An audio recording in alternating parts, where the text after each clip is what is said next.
What's up everybody and welcome to Rebels Retrospectives, where I, Rebel, take a look back at some of the greatest games over the course of Happy Halloween, and welcome to Rebels Retrospectives in October, the scariest month besides April, because that's when taxes are due. And taxes are scary. But so is October, because that's what the TV and commercials tell us. Skeletons and dead things and pumpkins, and this month, MediEvil. Happy Halloween! October, the month of fall, where all the holiday-themed episodes litter the TV channels, or at least my Hulu list. Scary movies, scary video games, and what better way to celebrate spooky season than replaying the gothic-themed PS1 cult classic MediEvil, while dressed as a skeleton. Halloween! MediEvil, a gothic hack and slasher slash light puzzle solver littered with touches of dark humor slash platforming. Coming out in 1998 in October. That coincidence is scary. And 1998 was a great year for PlayStation. Crash 3 came out, Spyro came out, and let's see here. Gex Enter the Gecko, A Bug's Life, Cool Borders 3, Rugrats Search for Reptar. I mean, that's not a bad list of games if 7-year-old me does say so himself. And MediEvil was definitely, at one point, eventually, on my list of games that I loved, albeit it took a while. And honestly, I didn't even own the game, but my friend who lived up the street did, and we spent the night at each other's houses all the time, and this was one of our go-to games to play because of how big and dark his house was at night. We did play the demo, and at first neither of us jumped to get the game. Because it seemed a little hard? Scary? Yeah, I don't remember, but I do remember that he turned 7 1 month before I did, so I was still 6, and because of that, I didn't want to watch Are You Afraid of the Dark because it's TVY 7. But I mean, I was 6. However, he did get it eventually, and the rest is history. Actually, it's all history, because it's all in the past. And I wasn't done with my story. Well, it turns out MediEvil wasn't as scary as a 7-year-old would think. And maybe I thought the low resolution made the game less scary, but it turns out it wasn't trying to be. However, it was hard. Boy, was it hard. Holy demons, was it hard. And I know I haven't gone over any gameplay mechanics, story, or level design, so if you're unfamiliar with MediEvil, bear with me here. Now the game starts easy enough, some easy hack and slash slinging slashering, some mild puzzle solving, but this level, this damn level. Now you can play it as the 5th level, but you won't be able to beat it until you beat the other 5th level, and another 3 levels that unlocks because you need an item. And as a kid, well, that confused the hell out of me. Or into me.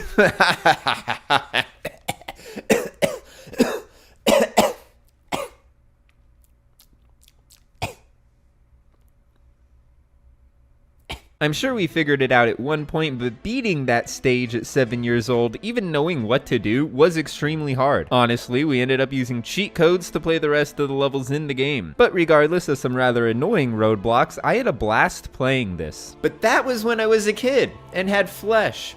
Now I'm an adult with a YouTube channel where I talk about video games. Scary! MediEvil takes place in 1386 in a medieval kingdom known as Galamir. And if you think this is how you spell medieval, you're wrong. It's spelled like this. Don't trust technology. It's a pun because it's a scary game set in the medieval times, and it's scary.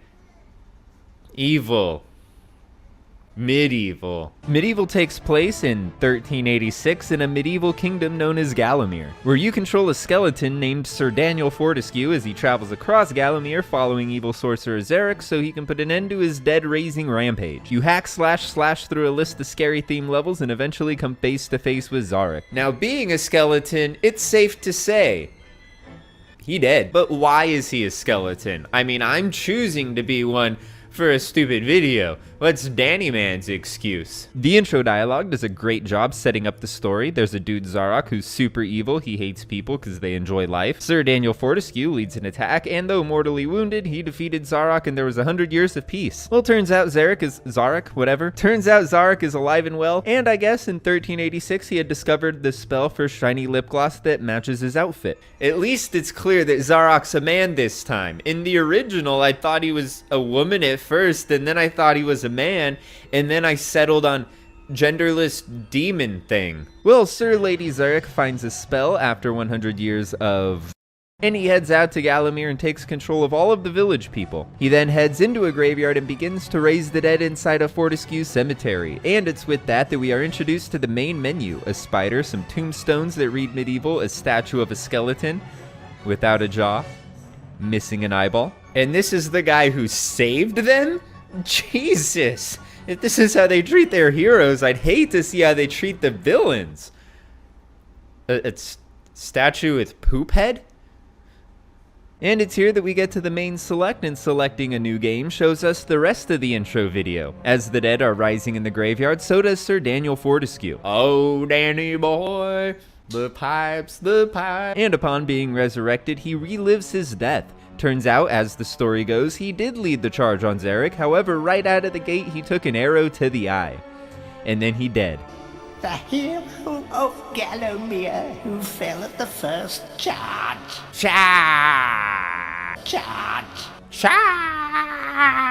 Yes, it turns out that you're remembered as a hero despite dying practically right away, and Zarok unknowingly rose you from the dead along with everybody else. And Zarek's gargoyles refuse to let you live it down, along with other heroes from time honored in the Hall of Heroes along with Fortescue. Not that there's anything clever about shooting someone in the eye, sir. Fortescue, you jawless arrow magnet, you gangly buffoon! You spend most of your time organizing and changing of the guard and playing croquet with the king! So it's up to you to show them what's what. Track down and defeat Zarok, taking down the reanimated dead roaming around, and attempt to properly claim your title as hero. And to do that, we'll be hacking, slashing our way through hordes of demons and the undead, solving puzzles, falling into water, doing our best Gallagher impression, and the occasional light reading, which Dan does like this.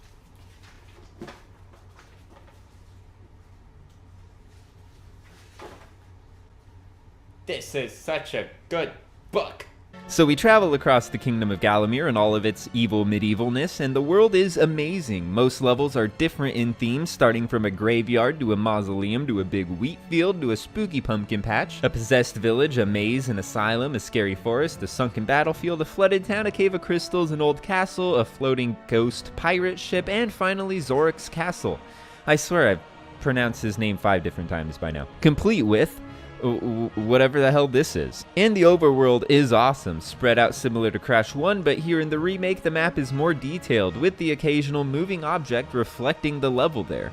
So all of the level themes here are pretty scary. And while the levels are dark and scary, almost all of the enemies are pretty comical, which when combined with the scary backdrop is the perfect setup for something very Tim Burton-esque. The enemies here start with zombies with rather wonky movements, then adding some headless zombies to the mix, and in the original I couldn't tell they didn't have a head, I just thought they were short. In the mausoleum we run into these imps running around with flailing arms like madmen, super fat farmers, pumpkin monsters, soldiers made of cast iron furnaces, actual crazy people, fat metal soldiers, and impaled things. Now there are some actual scary enemies, the scarecrows for one and the shadow demons, but the weirdness to most of the enemies is very Tim Burton. Plus the character design of certain friendly NPCs such as the pumpkin witch and the mayor, both having that bulbous look. And if you're going for a Tim Burton style design, it's only natural to try to make a soundtrack that basically mimics the sound style of Danny Elfman. This game's soundtrack basically mimics the sound style of Danny Elfman. But that's not a bad thing at all. This game's soundtrack is amazing and I love so many songs here. The soundtrack was composed by a duo known as Bob and Barn. Yes, they were actually tasked with creating a Danny Elfman inspired soundtrack, and they seriously hit the nail on the head. While listening to the soundtrack, I started playing a game where I try to figure out which Tim Burton movie the song would fit best in. Nightmare Before Christmas was maybe the answer once, but there's Batman, Beetlejuice, Edward Scissorhands, as well as songs that sound like they belong to movies that weren't even made at the time, such as Sleepy Hollow, Frankenweenie, and The Corpse Bride. And there And there weren't any bad songs here either. There were only about 4 out of the 30 that didn't really do anything for me, but it wasn't like they were boring ambient noise or out of tune. The song for the 100% ending in the Hall of Heroes might be slightly out of place, but besides that, this soundtrack is perfect, especially when combined with the dark cartoonish style, and that dark cartoonish style did make what is essentially a scary themed game into a palatable platformer for my former 7-year-old self. Oi, nothing quite helps establish humor like a thick Cockney accent. Mary Poppins. Ran out to free all the fairy people from the clutches of the filthy head scum. Yes, MediEvil has some amazingly hilarious voice acting here, and in the 2019 version, almost all of the voice acting is the original uncompressed audio, which is great because you can't improve upon perfection. These lines are so over the top and hilarious. But I've heard they got a free bar. People say to me, Stungard, what do you think of this sword or that axe? But I say to them, 9! Hey, Mr. Fortisque, I want to talk with you. Forgive me, my lord. I have never met a real hero. However, for the remake, they do have a new narrator, as well as a new voice actor for Fortisque, for some reason. Yes, if you hadn't noticed, the main character here doesn't have a jaw, so his dialogue is barely understandable. Along with his hilarious jawless voice, being a skeleton means when performing certain sword attacks, Dan's whole upper body spins in a 360 while his legs stay stationary on the ground. Also, when falling from tall heights, his head and part of his spine stretch out, falling slightly after his body, which is rather funny. Also, when an imp steals your weapon, you revert to using your arm as a weapon, pulling it out of the socket and bashing him with it, or throwing it at enemies. And it's just another thing that fits perfectly with the theme being created here. And I did cover what the level themes are earlier, but these levels are much more than their scary theme. They're also full of puzzles. Scary. Some levels are just hacky slashy, like the Asylum level, while most have you roam around looking for a rune or two to unlock a door or a gate to the next path forward. But some levels are just straight up cryptic with their puzzles. There's the maze level, in which a statue tells you some riddles that you have to solve, but it isn't just knowing the answer to the puzzle, it's finding that thing in the level and doing something specific. But then there's the town level, and I think I played this stage enough as a kid to remember exactly how to beat it for the remake. But you have this little town to go through, some houses that are enterable, the villagers are hostile, but you don't want to attack them a lot. Well, after wandering around aimlessly, you'll discover that a book in the church explains that the mayor hid something from Zarok by means of taking the crucifix. A fountain holds up a room that you can get to by closing the water valve. In the library, you'll discover a mold for a crucifix, and in another house, a gold bust. Go to the blacksmith and place the mold, and then the bust, and then jump on the billow until a new crucifix is molded. Return to the church and place the crucifix to unlock a door with the key. A door opens by the lake and you head there to the mayor's house under the chimney and use the key on a safe to get the shadow artifact, allowing you to leave the level. And if you thought that was confusing, at least in the remake it prompts you to open up the inventory when you're in front of something interactable. Trying to figure out to play something in the blacksmiths as a child with absolutely no hint, not even knowing you can place items like that, has to be the scariest thing about the game. Scary. On top of the town stage, there's an overarching puzzle through some of the levels. As I said earlier, one of the 5th stages, the Enchanted Forest, can't be beaten without the shadow artifact from the town stage. Well, you'll also need 2 dragon gems, one from beating the pumpkin serpent and talking to the pumpkin witch after. Also, you'll need a secret witch talisman from this level to talk to the witch in the first place. You'll get the other dragon gem from beating the asylum. Using those 2 dragon gems here on this dragon face awakens a secret dragon boss battle that gives you dragon armor, and that's needed to pass the gate of fire in this later level in order to progress. Some of these puzzles don't really give you much in the way of clues. However, the inclusion of the prompt to open the main menu may have made a couple of these puzzles a little bit easier. But the biggest puzzle of all is, why did they try to put platforming in a PS1 hack and slasher? Ooh, no one knows. Yeah, the platforming here is subpar, even in the remake. However, it actually is more bearable overall. I rarely had to resort to walking, and while I did fall into the Sea of the Dead or off of these bridges once or twice, it was nothing compared to the original version. I had to walk across all of these areas or I was definitely going to fall in, which, FYI, drains a whole life bottle. Scary. Thankfully, there isn't anything too hard in the remake, and most jumps will only warrant a second try, maybe a third. There are some optional jumps only for money, but yeah, no. And some of the platforming is made easier when you beat the second boss and are rewarded with a shield bash jump. It's great for making those tough jumps a little easier, as well as just charging through enemies like a coward. But you're not a coward, are you? No, you're Sir Dan of Fortescue, and you'll show them. In order to put those back-talking gargoyles back in their place and shut up the sassy statues of past heroes, you'll need to slay enough enemies in each level to get that level's chalice. And this chalice may be somewhere in plain sight, sometimes it may be hidden with its own little puzzle, but each time you leave a level with the chalice, you're taken to the Hall of Heroes where one statue will give you a new weapon. Usually. Sometimes they just give you money, sometimes a health bottle, and sometimes just health. And it's not even a lot of health. This is 3 vials, which is 200 health each, while a health fountain gives you 600 health. This is the last chalice in the game, for God's sake. When you unlock something with the chalice, it's based on how many chalices you've gotten, not which level you just beat, which really makes you want to be sure you're getting the chalice each time so you can be sure to get the late stage weapons as early as possible. First, you'll be unlocking some lower tier weapons. You start with a sword and some throwing knives. Not much of a ranged attacker myself though. With the main weapon, one button will do the standard attack while another button does a special attack. You'll unlock a club in the second stage, which can smash boulders and light fires, useful in the scarecrow level. You'll also unlock a hammer from a chalice around that time, which is basically the same, but with a charged special instead of the fire stick ability. However, in the remake, the club's standard attack is actually quicker, making it much better in the ant stage due to the one-hit kill from smashing ants. There's ranged weapons with ammo, but these I see as purely situational.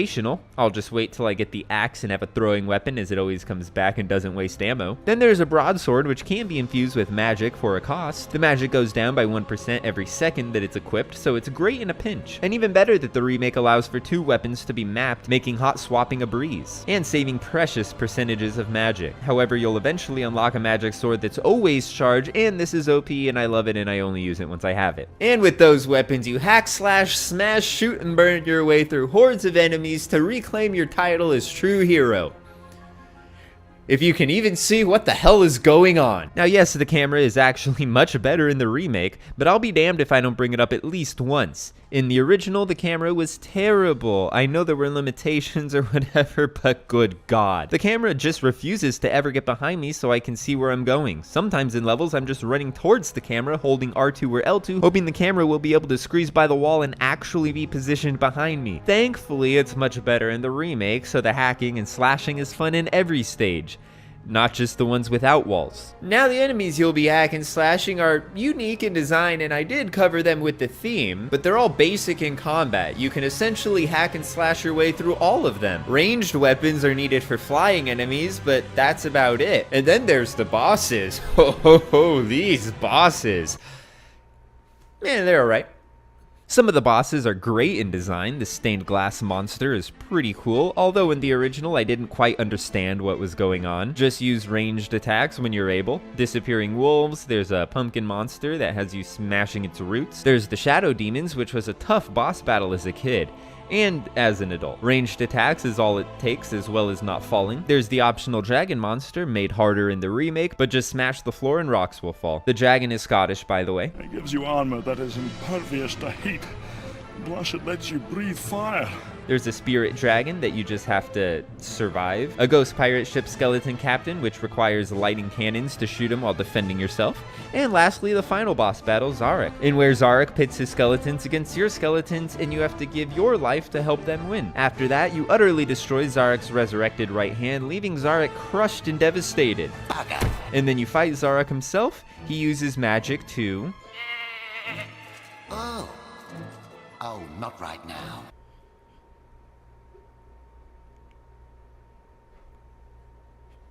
He uses magic to transform just to transform. He doesn't do anything illegal to a goat. So he transforms himself into this monster, and as a kid, I never knew what he was supposed to be. As an adult, I have no fucking idea either. Yeah, he's a colorful thing, I guess, pretty underwhelming. Once you defeat Zarok, all is well with Galamune, you can finally rest in the Hall of Heroes, where you can dance all day and drink wine by the gallon.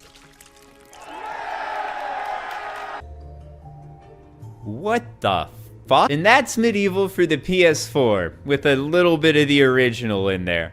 But it's only fitting because this game has literally the best completion reward ever. Once you get to the second to the last stage, you'll find a chest releasing wandering spirits. They'll have a clue about which level to lay them to rest in. Go to that level, find what they're talking about, and complete a very small task. While in that level, you should look for that level's wandering spirit, then go to the stage they were hinting about and lay them to rest there while finding the next wandering spirit. Lay all of the spirits to rest and you'll unlock an emulation of the entire first game from the main menu. This is amazing and a great way to let people play the original, whether it's for comparisons to relive your childhood or to see why this game was given a remake to begin with. Regardless, it's a great way to experience the insanely frustrating platforming while unable to control the even more frustrating camera. And that's MediEvil, a game that I loved as a child and still do to this day. Sure, the hack and slashing is a little basic, the weapons could have been more unique or balanced better. The puzzles can either be easy, put this here, put that there, or entirely confusing roadblocks with absolutely no explanation. But regardless, it's fun, entertaining, slightly humorous, and the spooky theme will be perfect for when Halloween comes around. And that's gonna wrap this one up. Thanks a bunch for watching. Smash that like button if you enjoyed. Make sure you subscribe for more amazing content and great videos. Hit the notification bell if you want to be alerted to new videos. And comment down below. What do you think about MediEvil or Halloween? Or what's your favorite candy? 7-Eleven has Tamarine Chamoy gummy bears, and they're dank. And until next time, peace. Rebels Retrospectives in October, the scariest month. What did I say? Scariest. Very funny. Scary. This game's soundtrack basically mimics the sound style of Danny Elfman. Does a good cut if your cough is in there. Scary. Scary.